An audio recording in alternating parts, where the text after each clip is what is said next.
Hello guys, welcome to my channel. And without wasting any time हम लोग metal and non metal, जो आज का हमारा टॉपिक है, उसको हम लोग स्टार्ट करेंगे। तो हम लोग मेटल एंड नॉन मेटल के बारे में हम लोग मतलब कभी ना कभी तो पढ़े होंगे, क्योंकि हम लोग स्टैंडर्ड 6 से इसके बारे में पढ़ना स्टार्ट कर देते हैं। तो ये टॉपिक है metal and non metal. To understand it more deeply हम लोग एलिमेंट क्या है वो समझेंगे। जो हमारा पीरियोडिक टेबल है उसमें टोटल 118 एलिमेंट है, ठीक है। और एलिमेंट वो होता है a substance which can not be broken down into more similar substance. मतलब अब उसका ना और टुकड़ा नहीं हो सकता है, मतलब अब वो लास्ट पीस है। मतलब किसी एक चीज़ का हम लोग टुकड़ा करते गए जो लास्ट में एक टुकड़ा बचा, मतलब अब उसका टुकड़ा नहीं हो रहा है, उसको हम लोग एलिमेंट कहेंगे। और हमारे जो पीरियोडिक टेबल में जितने भी मेटल्स, नॉन मेटल्स, मेटलॉइड्स सब एलिमेंट के फॉर्म में, और हम लोग उसको पढ़ेंगे, जिसमें से 118 जो एलिमेंट्स हैं। आई फील लाइक कि आप लोग को एलिमेंट्स क्लियर हो गया होगा कि एलिमेंट उनको कहते हैं वो टुकड़ा जिसका अब और टुकड़ा नहीं किया जा सकता, मतलब उसको अब और ब्रेक डाउन नहीं करा सकता, वो लास्ट है। और एलिमेंट का जो बेसिक पार्ट है वो एटम होता है, और एटम में ही इलेक्ट्रॉन, प्रोटॉन एंड न्यूट्रॉन होता है। तो 118 एलिमेंट्स हैं, जिसमें 93 मेटल्स हैं, 18 नॉन मेटल्स हैं एंड 7 मेटलॉइड्स हैं। ओके, तो फिर मेटल जो हैं हमारे टोटल 93 हैं, जिसमें से 92 जो हैं वो सॉलिड में हैं, सॉलिड में पाए जाते हैं। But only one is the exception, that is mercury, कि वो लिक्विड में होता है। मतलब सारे जितने भी मेटल्स हैं ना सब सॉलिड में पाए जाते हैं, एक्सेप्शन इज़ ओनली मर्क्यूरी, जो कि वो लिक्विड स्टेट में फाइंड होते हैं। और इसका ना सिंबल है Hg। Hg इसलिए क्योंकि मर्क्यूरी का नाम हाइड्रोकार्बन है। Mercury is also known as poisonous metal और silver, quick silver. Poisonous metal, quick silver इसका नाम है। और फिर ये हम लोग को थोड़ा ज़्यादा ध्यान में रखना है, क्योंकि एग्ज़ाम्स में क्वेश्चंस एक्सेप्शन से आते हैं, not with the same thing. Just like exception is more important, क्योंकि वही डिफरेंस है और वही एक को जानना होगा, क्योंकि बाकी सब तो सिमिलर ही रहते हैं। तो मर्क्यूरी का यूज़ क्या है, हम लोग अगर अपने डेली लाइफ में जानते हैं कि मर्क्यूरी थर्मोमीटर में यूज़ होता है। बट नाउ अ डेज़ मतलब मर्क्यूरी नहीं हो रहा है थर्मोमीटर में यूज़, जस्ट बिकॉज क्योंकि अब हम लोग डिजिटल थर्मोमीटर यूज़ करते हैं। बट बैक 5 और 10 ईयर्स बैक हम लोग थर्मोमीटर मर्क्यूरी वाला ही यूज़ किया करते थे, जिसको एक ग्लास टाइप का थर्मोमीटर रहता था, जिसमें मर्क्यूरी रहता था। और डॉक्टर अंडर आर्म्स या फिर मुंह में डालने के बाद पेशेंट के, फिर उसके बाद निकालते थे, और जब 5 मिनट के अंतराल में निकालते थे, फिर उसको ज़ोर से स्प्रेड करते थे, तब पता चलता था कि पेशेंट को फीवर है या नहीं है। ठीक है, तो फिर क्यों, एक रीज़न था मर्क्यूरी का यूज़ होने का। पहला तो यही है कि वो ग्लास जो था, जो थर्मोमीटर बना रहता था ग्लास से, तो उसमें वो स्टिक नहीं होता था, जिसके कारण अगर किसी को फीवर है तो ईजिली वो स्प्रेड हो जाएगा, एक जगह पे नहीं रहेगा, जिससे कोई तकलीफ़ वगैरह नहीं होता था। इसीलिए हम लोग थर्मोमीटर में मर्क्यूरी यूज़ करते थे। सेकेंडली कि वो जो हमारा रूम टेम्परेचर है, जो नॉर्मल टेम्परेचर था 20 to 25 डिग्री सेल्सियस तक, वो लिक्विड में ही रहता था, इसीलिए। एंड थर्ड, इट स्प्रेड मोर, जैसे कि अगर उसको झटका मार के आगे करते थे तो वो ज़्यादा से ज़्यादा स्प्रेड होता था, एक ही जगह पे चिपका नहीं रहता था। Okay, that's it. फिर उसके बाद हम लोग अमलगम के बारे में पढ़ेंगे। What is amalgam. अगर मर्क्यूरी के साथ हम लोग Hg का मतलब होता है mercury. Okay, Hg is the symbol of mercury. तो फिर ये मर्क्यूरी के साथ अगर हम लोग कोई भी मेटल को ऐड करते हैं तो वो अमलगम होता है, चाहे वो कोई भी मेटल हो। ओके, तो वो जिंक के साथ अगर हम लोग ऐड करेंगे तो फिर वो जिंक अमलगम बनता था। अगर सिल्वर के साथ ऐड करते थे तो वो सिल्वर भी एक मेटल है, इसीलिए उसको ऐड करते थे तो वो अमलगम बनता था। और किस चीज़ का अमलगम बनता था, सिल्वर का। ओके, तो हमारा जो सिल्वर अमलगम है वो किस चीज़ में यूज होता है, हम लोग के टूथ फिलिंग में। इफ़ इन केस किसी को कैविटी वगैरह हो गया तो उस गैप को फिल करने के लिए हम लोग सिल्वर अमलगम का यूज़ करते थे, दांत को फिल करने के लिए, या अभी भी करते हैं। एंड मर्क्यूरी जो हमेशा है सारे मेटल्स के साथ यूजुअली अमलगम बनाते हैं, except these 3। These are ferrous यानी कि iron, platinum and W for tungsten. Tungsten का सिंबल डब्ल्यू होता है, ठीक है। तो ये 3 एक्सेप्शन है, हम लोग को अच्छे से याद रखना है। और आप ऐसे भी ये बहुत इजी है याद करने के लिए, आयरन, प्लैटिनम एंड टंगस्टन, ये 3 एक्सेप्शन है, ठीक है। फिर हम लोग को मर्क्यूरी कहाँ कहाँ नहीं ले जा सकते हैं या क्या है उसका मतलब दिक्कत, ये इम्पॉर्टेंट है। लाइक ये एनटीपीसी एग्ज़ाम में भी एक बार पूछा गया था कि mercury is not allowed in aeroplane, वो एरोप्लेन में अलाउड नहीं है, ठीक है। और ओर ऑफ Hg को हम लोग यानी कि ओर ऑफ मर्क्यूरी को हम लोग सिनाबार कहते हैं, HgS मर्क्यूरिक सल्फाइड जो होता है, ठीक है। पहला जो हम लोग मेटल्स के बारे में पढ़े कि सारा मेटल्स जो है वो सॉलिड होता है एक्सेप्ट मर्क्यूरी। अब हम लोग सेकेंड चीज़ जो मेटल के बारे में पढ़ेंगे वो है कि metals are good conductor of heat and electricity. ये हम लोग पता है हम लोग को ऑलरेडी ही, क्योंकि हम लोग के घर में जैसे कॉपर का वायर यूज़ होता है, वो एक मेटल है। हम लोग नॉन मेटल तो नहीं यूज़ करते ना इलेक्ट्रिसिटी के फ्लो करने के लिए। अगर इलेक्ट्रिसिटी के फ्लो को स्टॉप करना है तो हम लोग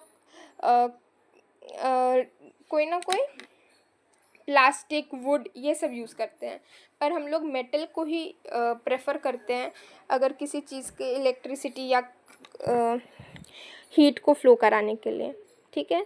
मोस्ट कंडक्टिव जो हमारा मेटल है वो Ag है। Ag यानी कि silver. Silver is more than copper, मतलब मोर कंडक्टिव देन कॉपर है। लेकिन हम लोग के घर में यूजुअली कॉपर का तार होता है क्योंकि इट इज़ लाइक चीप, सस्ता होता है, इसीलिए हम लोग कॉपर का वायर यूज़ करते हैं। लेकिन Ag सबसे बेस्ट होता है, लेकिन हम लोग सिल्वर का यूज़ नहीं करते क्योंकि इट इज़ क्वाइट एक्सपेंसिव, तो हम लोग उसको यूज़ नहीं करते हैं। लीस्ट कंडक्टिव मेटल जो होता है वो जिंक है।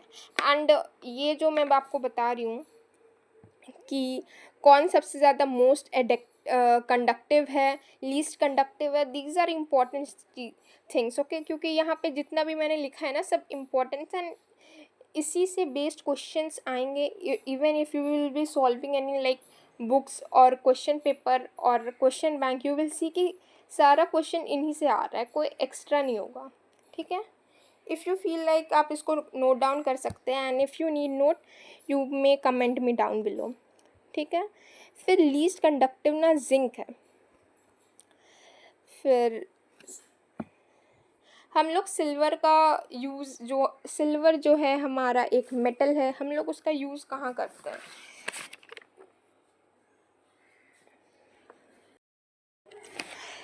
All metals are good conductor of heat and electricity, हम लोग उसके बारे में पढ़े, जिसमें से most conductive metal is silver and least conductive is zinc, ठीक है। तो सिल्वर का सिंबल जो है Ag है क्योंकि उसका नाम अर्जेंटीनम है, okay.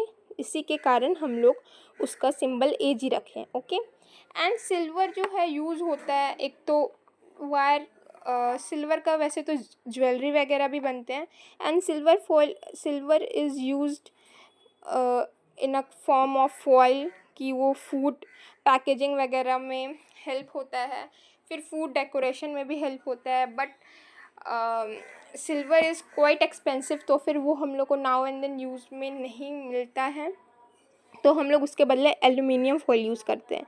But silver foil is also used in packaging of food, okay. And अगर हम लोग सिल्वर को सिल्वर आयोडाइड का जो हम लोग का यूज़ है वो आर्टिफिशियल रेन का होता है। इफ़ इन केस जैसे कि दुबई वगैरह में रेन नहीं होता है, तो फिर वहाँ पे अगर फार्मिंग एंड ऑल के लिए या कुछ भी चीज़ के लिए अगर आर्टिफिशियल रेन कराना हो तो सिल्वर आयोडाइड के हेल्प से होता है। एंड सिल्वर नाइट्राइट का जो यूज़ है इलेक्शन इंक में यूज़ होता है, मिरर पॉलिश में होता है। जब इलेक्शन के टाइम जब हम लोग वोट देने जाते हैं तो हमारे ऊपर जो काइंड ऑफ सिंबल पड़ता है कि हाँ हमने वोट दे दिया है, तो फिर उसको इलेक्शन इंक कहते हैं। एंड मिरर पॉलिशिंग वगैरह में भी हेल्प होता है, जब हमारा मिरर का जो पीछे का हिस्सा रहता है जो जिसके बैक साइड हम लोग नहीं देख पाते हैं, तो जो हेल्प करता है मिरर को और चमकदार एंड क्लियर एंड विजिबल दिखाने के लिए हम लोग मिरर पॉलिश का यूज़ करते हैं। फिर सिल्वर ब्रोमाइड यानी कि Ag प्लस ब्रोमाइड का यूज़ होता है फोटोग्राफी के लिए। फिर Ag प्लस Cl यानी कि क्लोराइड का यूज़ होता है हॉर्न सिल्वर के लिए। और इसका जो ओर है, इसका ओर का नाम आर्जेनाइट है, जिसका सिंबल Ag2। ये 2 नीचे आएगा, ऊपर में लिख दिया क्योंकि it was not possible for me, तो इसलिए ऊपर में लिखा गया, नहीं तो ये 2 नीचे आएगा, Ag2 plus S। And third characteristic of metal is metal are malleable, मतलब वो थिन शीट्स में कन्वर्ट हो सकते हैं। शीट चौड़ाई, मतलब ऐसा बेडशीट जैसे चौड़ा टाइप्स में होता है वैसा टाइप में हो सकता है। तो most malleable metal is gold, and gold is also known as king of metal. इसको मेटल का राजा भी बोला जाता है। And you need to like mention this thing कि मेटल, कौन से मेटल को किंग ऑफ मेटल कहा जाता है, तो गोल्ड को कहा जाता है। इट कैन बी आस्क्ड, ठीक है। तो मोस्ट मेलिएबल जो मेटल है गोल्ड है, and most conductive metal silver है। लीस्ट कंडक्टिव लीस्ट मेलिएबल जो है वो निकल है, एंड लीस्ट कंडक्टिव जिंक है, ठीक है।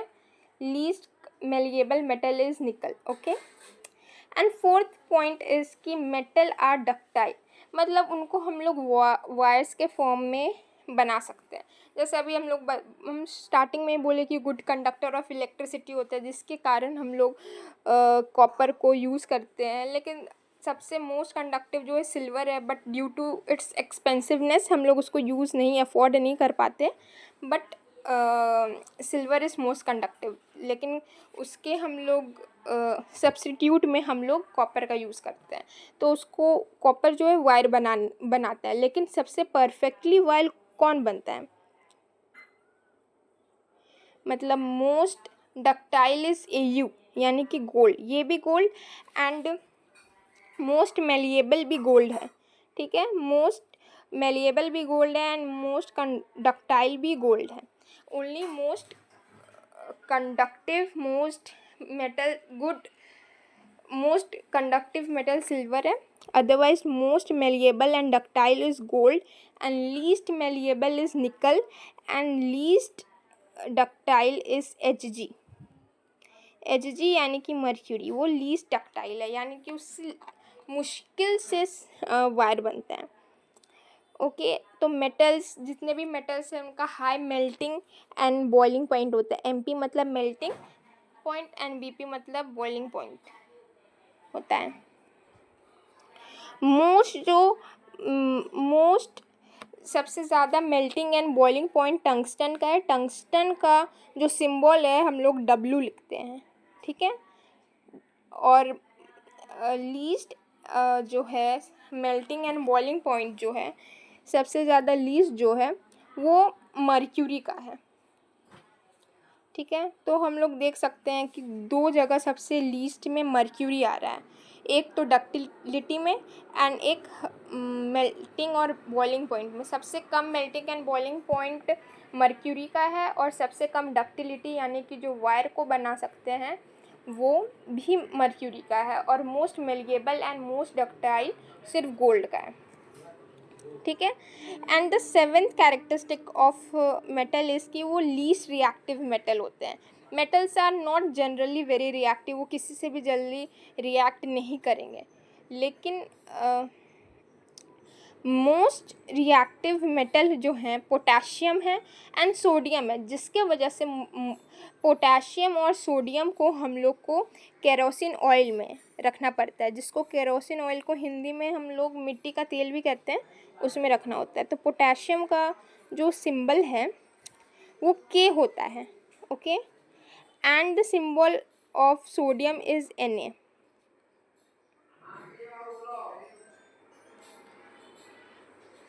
Okay. And least reactive metal is gold, ठीक है। हम लोग का जो लीस्ट रिएक्टिव मेटल है वो गोल्ड है। And most, I am repeating it more and more times कि आपके दिमाग में जाए कि मेटल्स में most malleable and ductile metal is gold, and least reactive is gold, ठीक है। आपको ये ध्यान में रखना है कि metals are not very generally, it's not generally metals are not reactive, okay. उन लोग का नेचर नहीं होता है कि वो दूसरे से रिएक्ट करें, ठीक है। जितने भी मेटल्स हैं लाइक गोल्ड, सिल्वर हमारे घर में जितने भी पाए जाते हैं वो लेस रिएक्टिव होते हैं, इसीलिए हमारा कभी ऐसा नहीं होता है कि बैंक में जाके लॉकर में गोल्ड रखे तो वो कम हो गया, वो जितना था उतना ही रहा। क्यों? क्योंकि उसका रिएक्टिवनेस लेस है। यही एक मेन रीज़न है कि वो रिएक्टिव नहीं है उतना, इसीलिए वो रह जाता है। जैसे कि जो मोस्ट रिएक्टिव मेटल है हमारा सोडियम एंड पोटेशियम, उन लोग को हम लोग को अगर स्टोर करना होता है, अगर कोई लैब केमिस्ट्री लैब में या स्कूल कॉलेजेस में, तो वो केरोसिन ऑयल के अंदर में रख दिया जाता है, क्योंकि वो रिएक्ट कर जाता है ना, इसीलिए। And the 8 characteristics of metal is metal की वो हमारा जो मेटल है वो जनरली अबंडेंट फॉर्म में, मतलब बहुत ज़्यादा होता है, और सबसे ज़्यादा ईजिली जो अवेलेबल है वो एल्यूमिनियम है। बट अभी हम लोग को ईजिली एल्यूमिनियम मिला है, ठीक है। और लेकिन 100 years back aluminium easily available नहीं था, तो एल्यूमिनियम का कॉस्ट बहुत ज़्यादा था, ठीक है। लेकिन ये बेसिक नॉलेज होगा ही सबको कि किसी भी चीज़ का कॉस्ट ज़्यादा क्यों होता है, क्योंकि वो चीज़ लार्ज अमाउंट में लोगों को चाहिए और फिर वो कम होता है, मतलब उसका एबिलिटी कम है और लोगों का डिमांड उसके लिए ज़्यादा है। तो जब एल्यूमिनियम फाइंड आउट हुआ था, मतलब जब माइनिंग हुआ, तो एल्यूमिनियम हर जगह नहीं मिल रहा था उस टाइम, जिस वजह से एल्यूमिनियम का कॉस्ट बहुत ज़्यादा हाई था। एंड धीरे धीरे जब ज़्यादा माइनिंग स्टार्ट हुई तो पता चला कि aluminium is very easily available, मतलब वो इंडिया के हर एक अर्थ क्रस्ट में पाया जाता है, तो इसलिए फिर धीरे इसका रेट कम हो गया। एंड स्टिल फिर gold and silver again expensive बन गए, क्योंकि वो अभी भी जहाँ भी माइनिंग वगैरह होता है ईजिली गोल्ड नहीं फाइंड होता है या सिल्वर नहीं मिल रहा है, इसलिए ये एक्सपेंसिव है।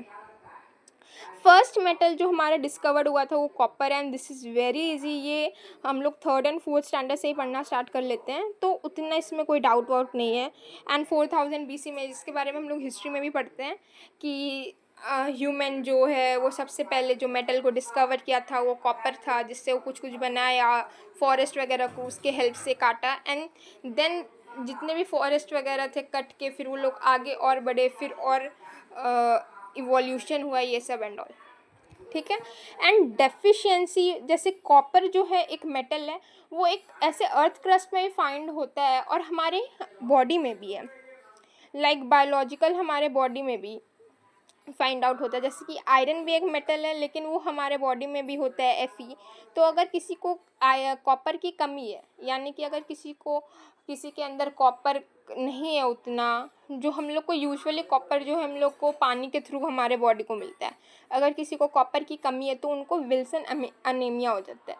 जैसे किसी को हमारे अंदर खून की कमी होती है तो उन लोग को भी अनीमिया टाइप्स हो जाता है, just like that. And the 10th characteristic is metal are lustrous and sonorous। lustrous का मतलब होता है कि वो चमकदार होते हैं, जैसे गोल्ड हुआ, हम लोग उसको दूर से ही, कोई गोल्ड का ईयरिंग चेन वगैरह ये सब पहनता है तो दूर से ही चमकता है। अगर सिल्वर का कोई पायल पहना है, या राजस्थान एंड ऑल में यूजुअली जो उन लोग का नेक बैंड आम में पहनने के लिए वो लोग ज़्यादा सिल्वर का ही यूज़ करते हैं, तो वो सिल्वर का ज्वेलरी ज़्यादा चमकदार होता है। एंड सोनरस मीन्स कि उनको अगर कोई नॉक करेगा टन, मतलब उससे कुछ भी चीज़ टकराएगा तो उससे आवाज़ होता है, मतलब थोड़ा थोड़ा कुछ भी आवाज़ निकलेगा, चाहे हमारे घर में कोई बर्तन वगैरह ही क्यों ना, अगर वो आपस में टकराते तो आवाज़ होता है, ऐसा टाइप्स।